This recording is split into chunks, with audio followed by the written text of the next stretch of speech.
Welcome to the North Alabama Hiking YouTube channel today. Alright, so today I'm at the Richard Martin Rail Trail, which is in Elkmont, Alabama. If you don't know where Elkmont is, it's in northern Limestone County. It's about 10 miles north of Athens, give or take a few miles. I'm going to tell you a little bit about where we're going to be hiking to today. The first video where you see the L&N caboose and the train station there. That train station, that depot there is now used as a community center or a senior citizen center, I think. But anyway, the trail in itself is a 10.2 mile stretch of railroad that was converted into a hiking trail quite a few years ago. And the trail goes from the Piney Chapel area in Limestone County all the way up to an area they call the Vito area, which is about 5 miles north of where we just parked. So if you park in downtown Elkmont, you're close to the halfway point, fairly close. So, and also I'm probably going to break this down into two videos. We're going to hike from the downtown Elkmont area where I parked. We're going to hike through to the Battle of Sulphur Creek Trestle. We'll talk a little bit about that. Then we're going to go down just a little bit further south to the Wetlands swamp area, and then we'll come back. So that's going to be probably a maybe 4 mile round trip, give or take.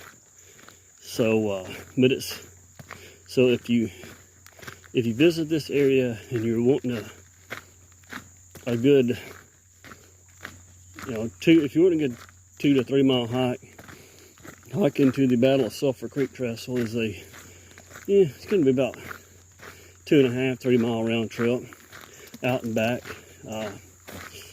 and hiking to the swamplands.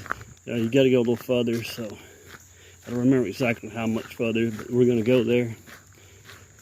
But we'll talk about Sulphur Creek, the Civil War battle. By the way, it's the Civil War battle, and it's a really cool spot, very scenic. And this whole trail is loaded with history, because if you go to the downtown area, there's a lot of historical markers and pictures of downtown Elkmont from the late 1800s and the early 1900s. Tells you a little bit about the history of the town and about the history of the railroad. If you go to the Vito area, the very north trailhead, there's some historical stuff down there. It's really scenic on that end. You got some small mountains and things like that you can view. You got the covered bridge, which is pretty cool on that end. It's a really long covered bridge with a creek flowing underneath it. So it's quite scenic.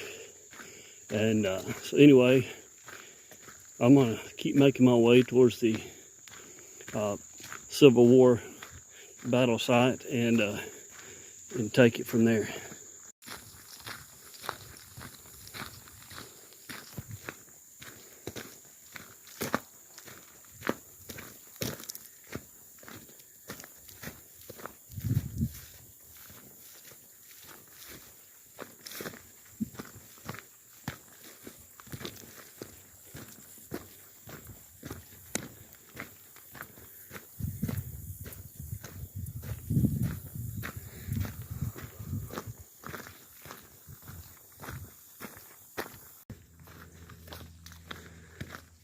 So I've made it down here to the Battle of Sulphur Creek Trestle site.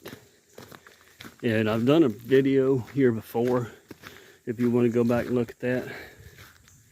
But I'm going to touch up on it again here real quick since I'm passing through anyway. Here's some historical markers.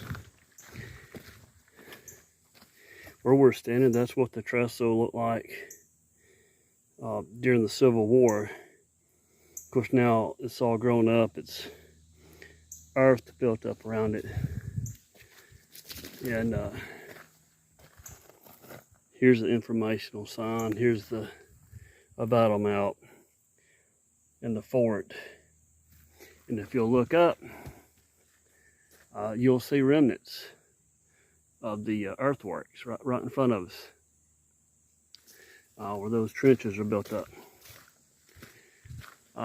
There's a house up there, but it is built in the areas where that fort was built up. And the fort was held by Union troops. And so during the battle, now this was a key area because you know, they could control the train traffic. And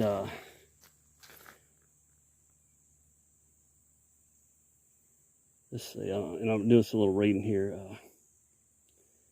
So it said in 1863, Confederate troops destroyed the trestle, and U.S. federal troops rebuilt it in 1864. And in 1864, in September 25th, 1864, that's when the battle happened here. And it says on the sign, it said troops had defeated Union troops at Fort Henderson the day before.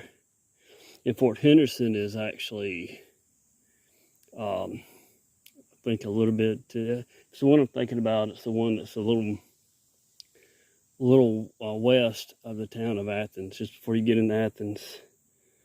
I think on Washington Street, if that's correct. But anyway, so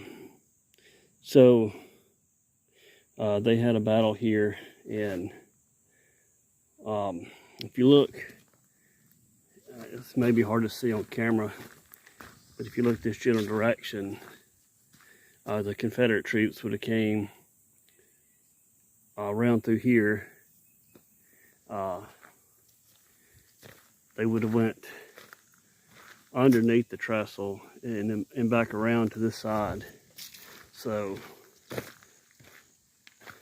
we're standing probably about right in this area here, and they would have come through here and up this way, I believe, is how that occurred. And so that's what happened here. If you're interested in history, that's pretty much what took place. And so if you're hiking through here and see this, that's what went on here. And it's really cool because you can still see, you can still see the fort and everything, what's left of it anyway. So again, I've got another video on that where I think I go a little more in depth, and I posted several months back if you want to watch that one too. But anyway, so we're gonna hike on further south here and take you to the wetland area, and I'm probably gonna do two separate videos. I'm gonna take you there on this video, and I'm gonna try to upload another video where I'll kind of talk about the Alabama wetlands, since that's the topic that I wanted to touch up on the last few weeks. So anyway, I'm gonna start making my way down there.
All right, folks, so I have made it to the wetland swamp area here on the rail trail.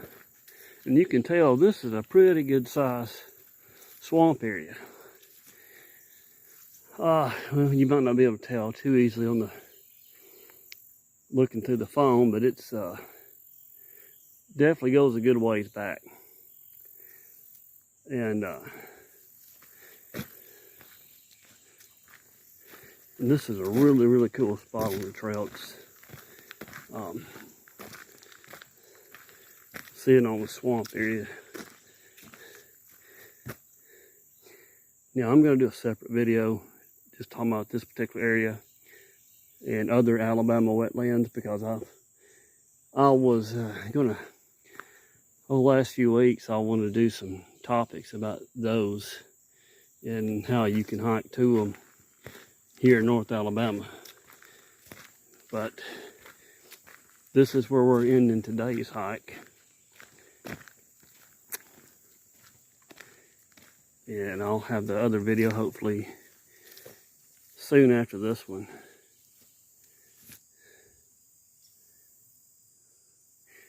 Now I'm gonna throw in a disclaimer. When you're on the rail trail, can't exit the rail trail too far off the trail. You start getting on the private property. So, you know, if you want to go exploring, remember you're going to be on private property. But no need to when you're on the trail. You can see what you need to see. So just throwing that out there. But this is pretty cool, and so just gonna let you take another look at it.